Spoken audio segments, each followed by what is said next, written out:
Well, I'm grateful to see you here. If you're a visitor, we're glad you're here.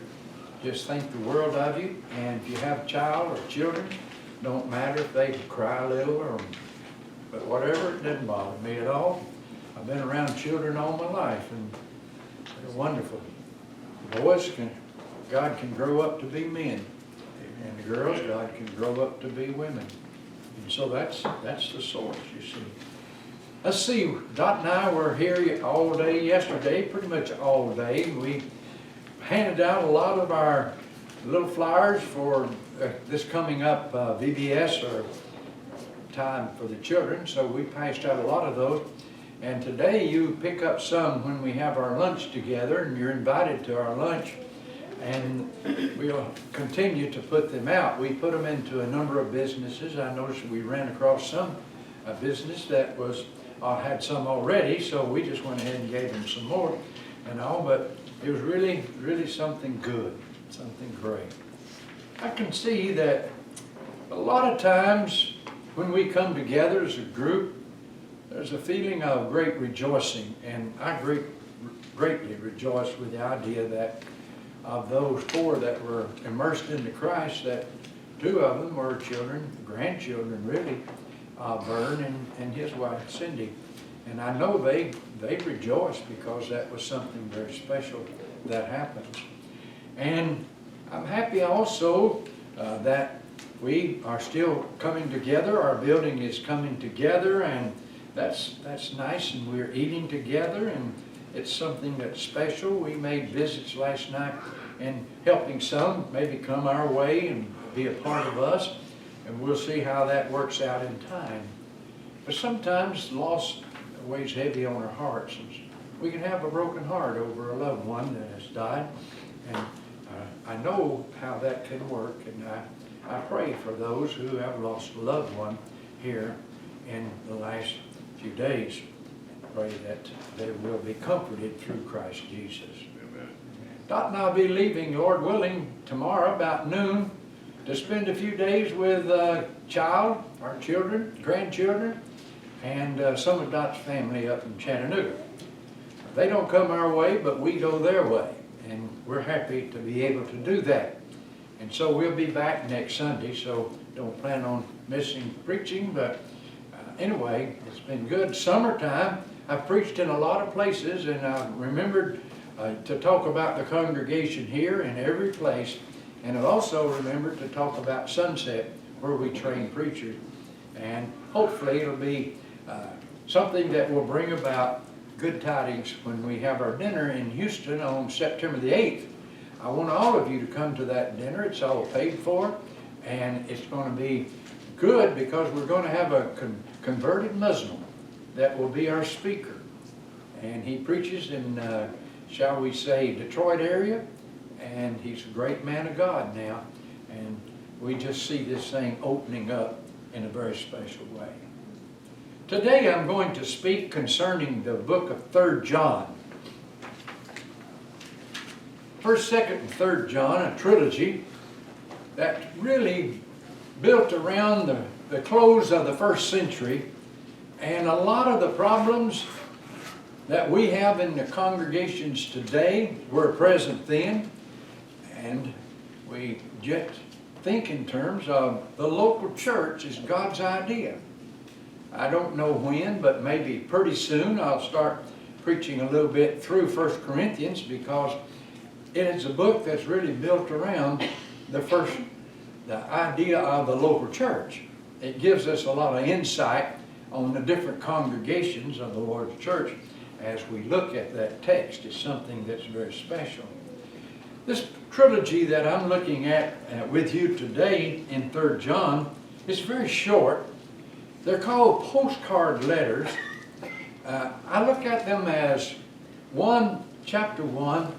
The focus is on the bodily resurrection of Jesus Christ. That's the focus of the book. And as he talks about that, he talks about the many facets of it. But he gives us an admonition in the first book of John, 5 chapters there. He gives us the admonition that we can know that we're walking in the light, and that we can know that we're saved. I didn't say once saved, always saved, but we can know that we're saved people. And he tells us that by the walk that we have, and that's in verse 7. If we walk in the light, he's in the light. And that just simply means it's our practice to do God's will in life. In looking at 2 John, he allows us to take a moment and look and see how others around us are faring. He says, to the elect lady and her children, whom I love in the truth. I get the idea that it was somebody that the Apostle John knew and knew about their family and was saying some really great things about them, and also saying that I want you to continue to rejoice in the fact that your family is very close in walking with God. And then I think in terms of 3 John, here's a little different.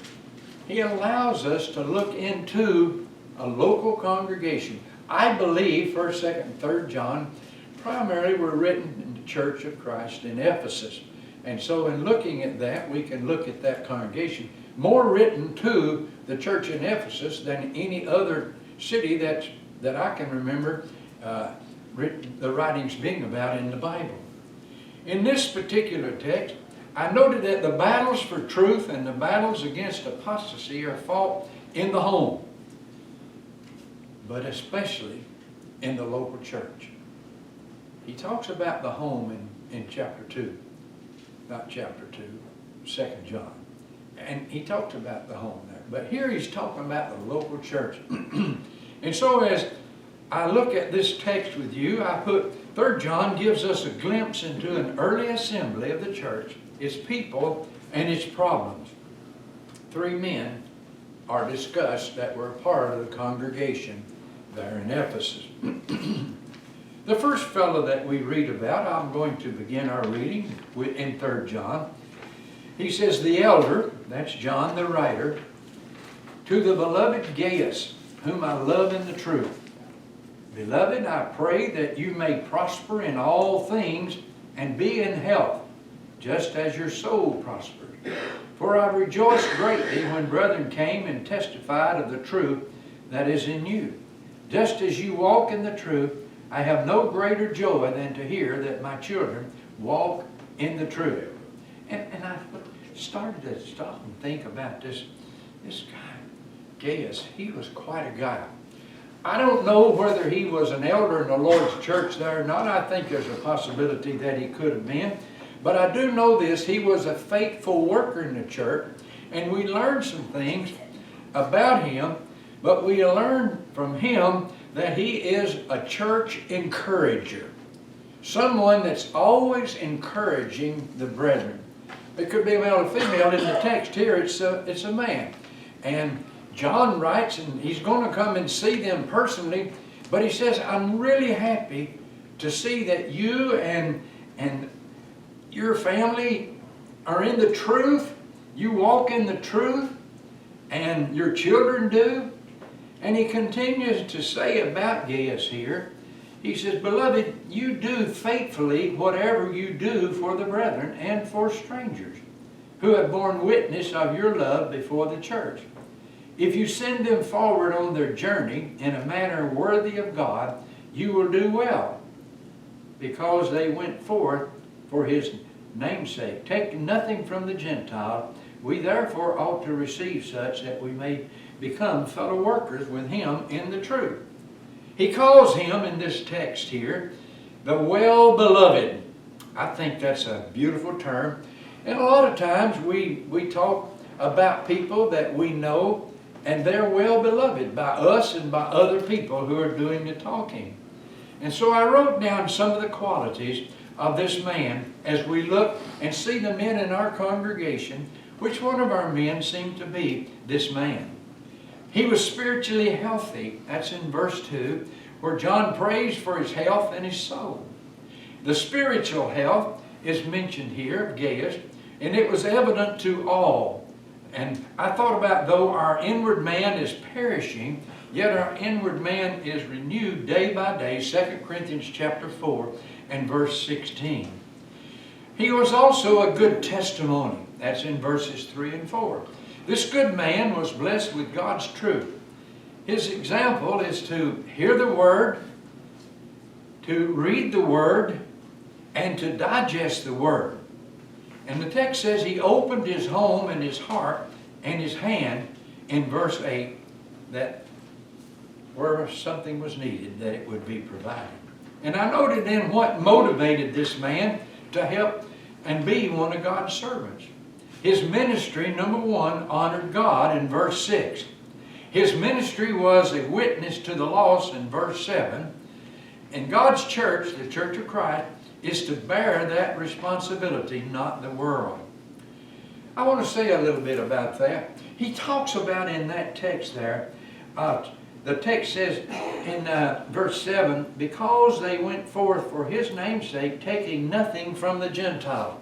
What that really means is the idea that the churches of Christ support their own missionaries. The churches of Christ support their own people who are training to be preachers. The Church of Christ support those that have need of help from this point of benevolence. And so we're not asking the world out there to do the things that God's given us the responsibility to do. I was just reading an article that Doc and I support from time to time, and it kind of touched my heart with the idea of how much good had come from some of what we have invested in that had taken place in the area of helping people benevolently and helping people that are in the hospital and so forth. And so in thinking about that, I love it. I love to help people. I love to help church work all over, and we do. We enjoy that as a congregation. We do that, and hopefully in time we'll be able to do more of that in helping people who not only need a hand out, but a help up. And so we don't work to just fill up our role with somebody to help, but we look at the idea that our motivation is not only to help them, but to help them through so they can be responsible for themselves. You'll find that in Galatians chapter 6. His third motivation was obedience to God. That's in verse 8. And obedience is an opportunity and an obligation. It's an opportunity and an obligation. Our contribution, I seem to say, kind of goes up and down a little, but I'm grateful, and I believe that if we check our contribution this year as we would weigh it against last year, that we'll see that our contribution has improved. And in time, God will provide the money we need to have in order to accomplish the things that we need to accomplish.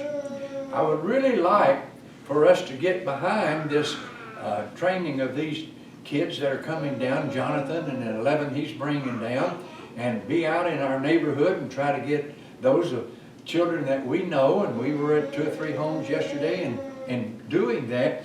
And I would like for us to be able to see some fruit from our work that we've involved ourselves in going and seeing. And his fourth motivation was that we might be fellow helpers to the truth, to promote the truth. That's what we want to do.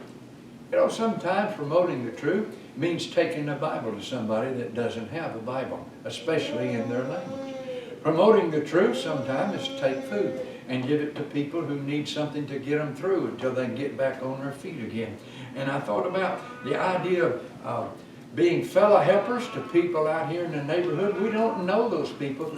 I do know this, in some of the places that we went to yesterday in the businesses, that I had to go out and put the flyer up. On the first time we did this, they took the flyer from me and went and put it up themselves and said, we want to do that. I'm not going to name those places, but I thought it was an example. And the second thing was that they didn't just want one flyer, they wanted a handful of them so that they could give them out when people paid for their merchandise and so forth. So that was really something that I see a little growth in our community in talking about the Church of Christ to our neighbors around us. And so I would say, isn't it a nice thing if people say nice things about you as a member of the church here?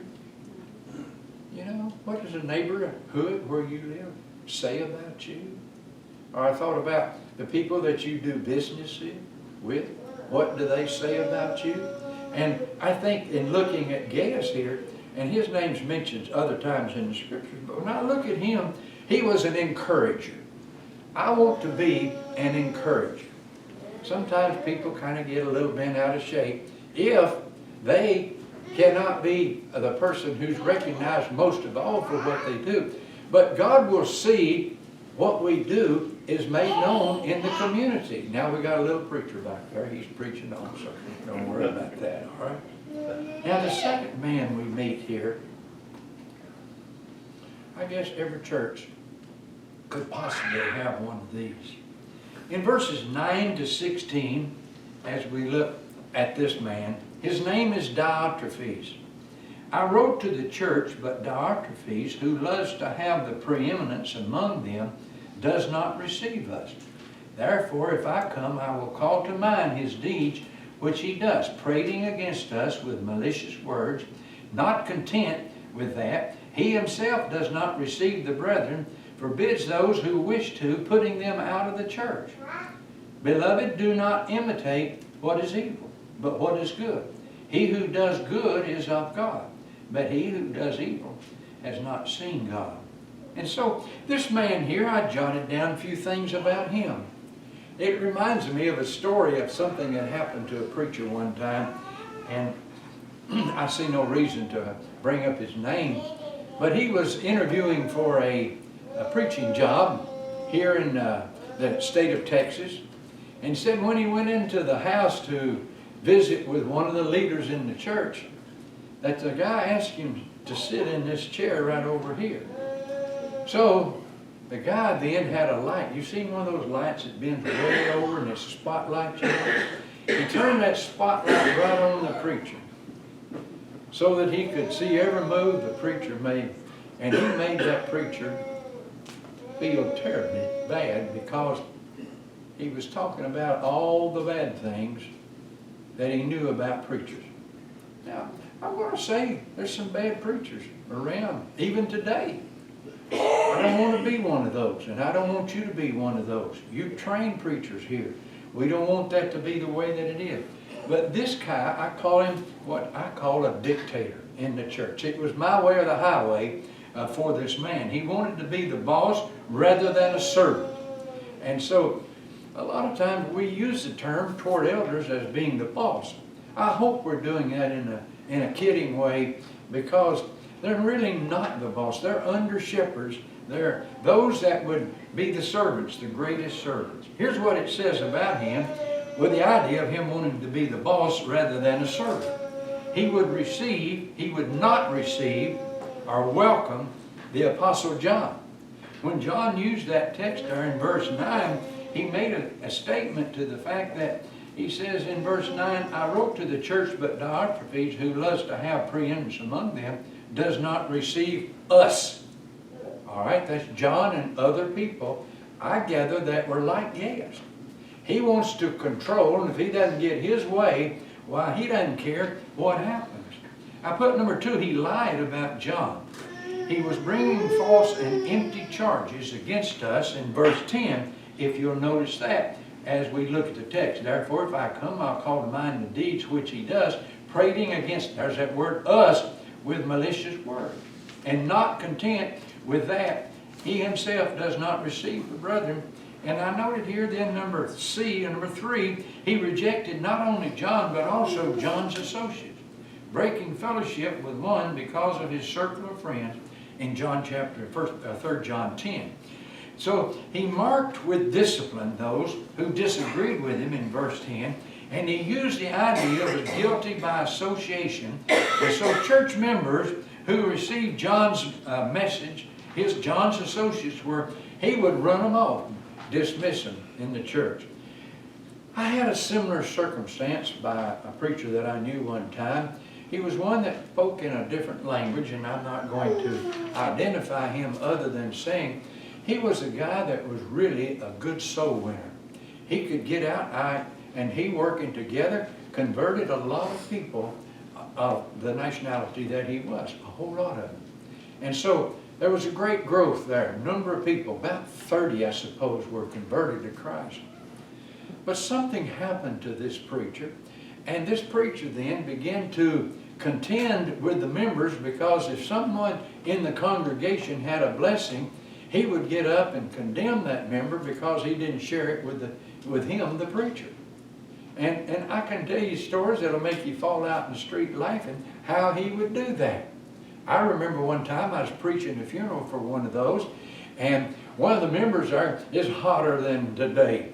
And so he came up to me and held an umbrella over me while I was preaching. I didn't stop the sweat, but it stopped burning my scalp, the sun.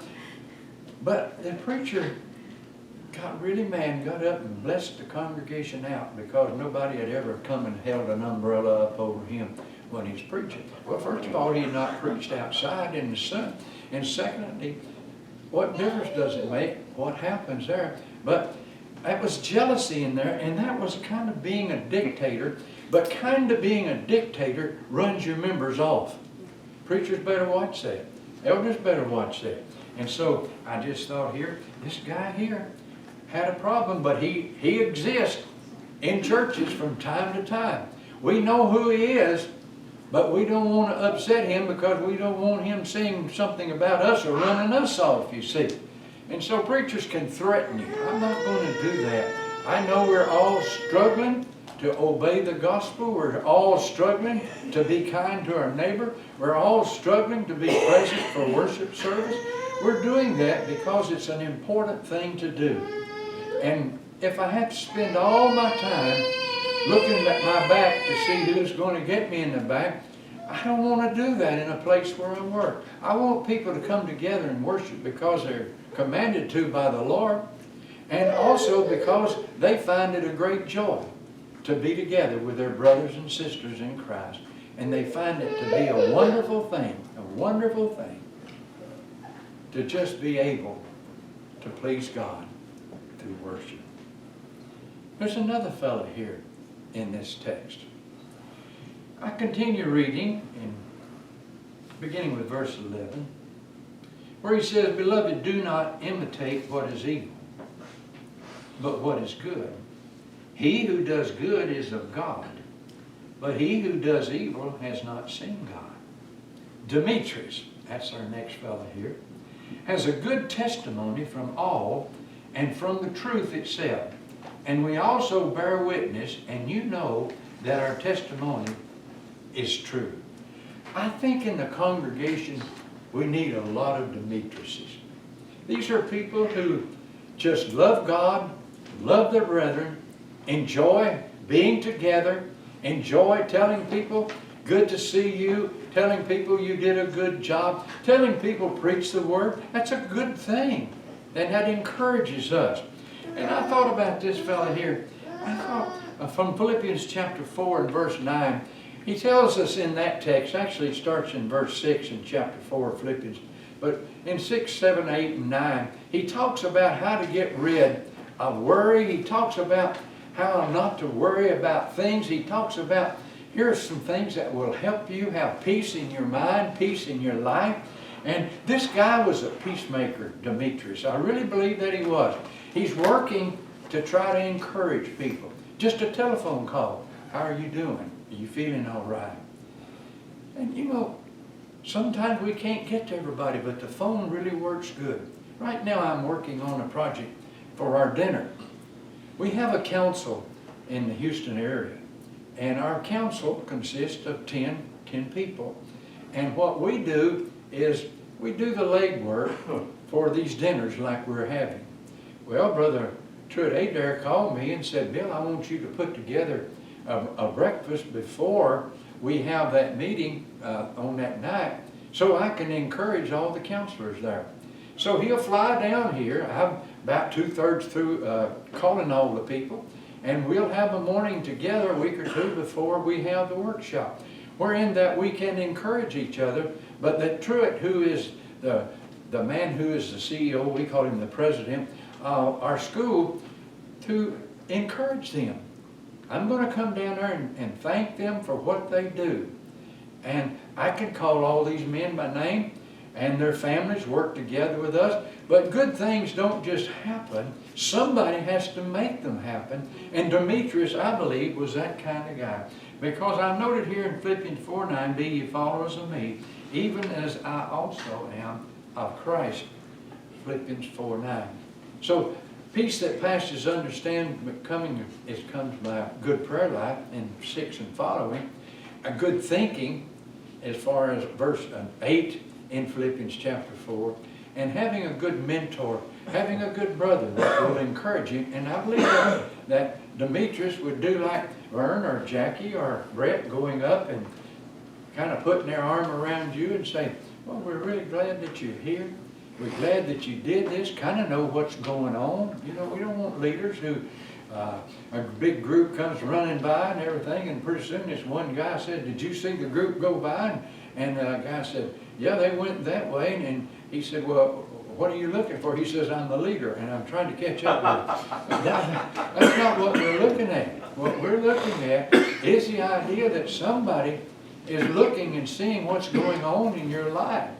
I like the kid, Kate and Logan. I love the kid, and they're dating. They might be getting serious, they might not be. But I like to encourage them nevertheless, you see, and say something that will cause them to smile and be responsible for taking care of the person that they're very fond of, you know. So I remember what I said this morning, and I'm not going to say that and embarrass him, but it was something really nice, you see. Oh, I will say it. He was telling me about his work in camp. I said, I bet you working in camp was helped a whole lot by the fact that Kate was there with you. And he said, you know, it did. And so I think in terms of why don't we get into the mood of seeing the good things people do? Amen. You know, it's easy to see the thing that doesn't please us that much, but to see the good thing that people do. So I just looked at it with the idea that in the closing of these 3 little books here, it's a trilogy, it's encouragement. There are false teachers out there, antichrist out there. All of that still exists today. But the church knew how to encourage each other. The church knew when someone was hurting. The church knew and had help with the idea of saying the right thing to the right people. I think Demetrius was that kind of guy. Dr. Fees, he couldn't see beyond the hood ornament on his car, as far as he could see. And I look and see, he isn't going to accomplish a whole lot. Matter of fact, he better repent, or he won't even go to heaven with that attitude. I like Gaius. Gaius was a leader. I think he was an encourager, but I like it from the standpoint of here's a leader, that people knew he was a leader. And everybody around him knew that he was a guy who could get things done. Now, finally, in closing the book, he said, I had many other things to write, but I do not wish to write to you with pen and ink, but I hope to see you shortly, and we shall speak face to face. I thought about speaking face to face with these 3 guys. What John would say to them in person. You got to bear in mind, John was an apostle. He could do things that we couldn't do. And he was an apostle of love. But I remember when he was called the Sons of Thunder too, along with his brother. And so you stop and think about it. Seeing somebody face to face. I was watching a story on television one time, and this man had a company, and he was in sales, and he was the sales manager, but their sales were falling off.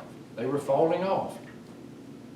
So he called a sales meeting. And in calling the sales meeting, he said, I have something for each one of you salesmen. I want to encourage you. I want you to do something that's going to help our sales come back up. So I'll give you each one an envelope. And he gave each one of them an envelope. And so when they opened the envelope, each one of them had a ticket to go see the customer that needed to be gone see. Tonight, I might just give you something that will encourage you to get with this idea of these children that we're going to have here, and idea of our fall coming up, which is the greatest growth time in the church. And so I won't have an envelope, but I might have something for you. I just happen to remember that. Finally, in that story, the guy who was the sales manager took the envelope, and somebody said to him, well, whose envelope do you have? He says, I have the envelope that used to be our greatest customer. And our customer is with us no longer because I haven't gone to see him. That's who I'm going to see.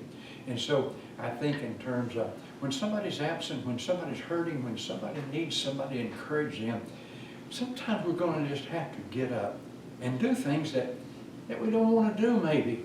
It's too hot, so you can do it early in the morning. That's what we do. Or you can do it late in the afternoon. Our last visit last night was 6 o'clock. Things had started cooling off a little bit. And so it turned out to be a really nice visit. Well, I'm talking to the church from the standpoint of growth principles. If you're a Gaius, God bless you. If you're a Demetrius, God bless you. But if you're a Diotrephes, you need to repent. You really need to repent. If you're not a Christian, we'd like to help you become a Christian. Let us talk with you. We'll do that while together we stand and sing.